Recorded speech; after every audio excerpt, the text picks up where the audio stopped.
एक समय की बात है। एक बहुत ही अहंकारी राजकुमार था जिसका नाम विक्रम था।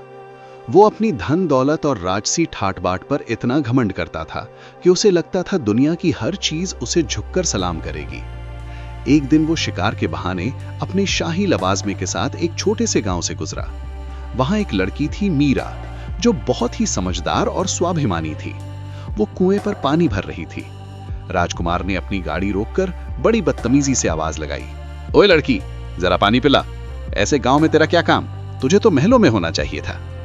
मीरा ने मुस्कुराकर उसकी तरफ देखा और कहा, राजकुमार जी, महलों में लोग केवल हुक्म चलाना जानते हैं, लेकिन इस गांव की मिट्टी में जो सुख है वो आपके महलों की ठंडक में भी नहीं। रही बात पानी की, तो प्यासा अपनी प्यास लेकर आता है, हुक्म नहीं चलाता। राजकुमार का चेहरा गुस्से से लाल हो गया।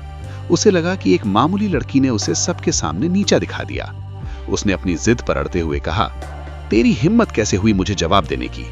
मैं तुझे अपनी रानी बनाकर लाऊंगा और ठीक चौथी रस्म के बाद तुझे बेसहारा छोड़कर निकाल दूंगा, ताकि तू अपनी औकात याद रखे। राजकुमार ने अपने मंत्रियों के साथ मिलकर एक चाल चली। उसने मीरा के पिता को लालच दिया और शादी का प्रस्ताव भिजवाया।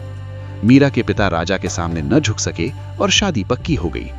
मीरा को राजकुमार की इस घटिया चाल का पता था। वो डरने के बजाय सतर्क हो गई। उसने अपनी एक सहेली के साथ मिलकर एक योजना बनाई। शादी का दिन आया, मंडप सजा था।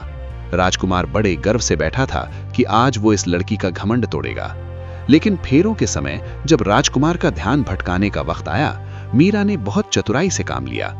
जैसे ही तीसरा फेरा पूरा हुआ, राजकुमार ने बेहोश होने का नाटक किया और मंडप से उठकर चला गया, ये सोचकर कि शादी अधूरी रह गई। वो पीछे से अपने दोस्तों के साथ हंस रहा था कि उसने मीरा को छोड़ दिया। लेकिन मीरा पहले से ही तैयार थी। उसने राजकुमार की गैर मौजूदगी में जो रस्म बाकी थी, उसे एक लोहे की तलवार के साथ पूरा किया, जिसे वो अपनी साक्षी मानती थी।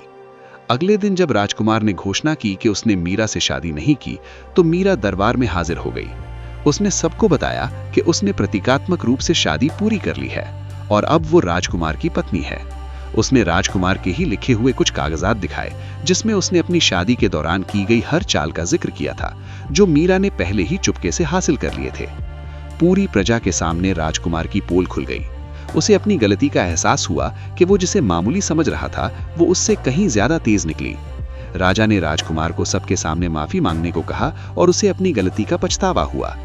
मीरा ने उसे माफ तो किया, पर उसे हमेशा के लिए यह सबक सिखा दिया कि अहंकार किसी का भला नहीं करता और असली ताकत तलवार में नहीं, बुद्धि में होती है।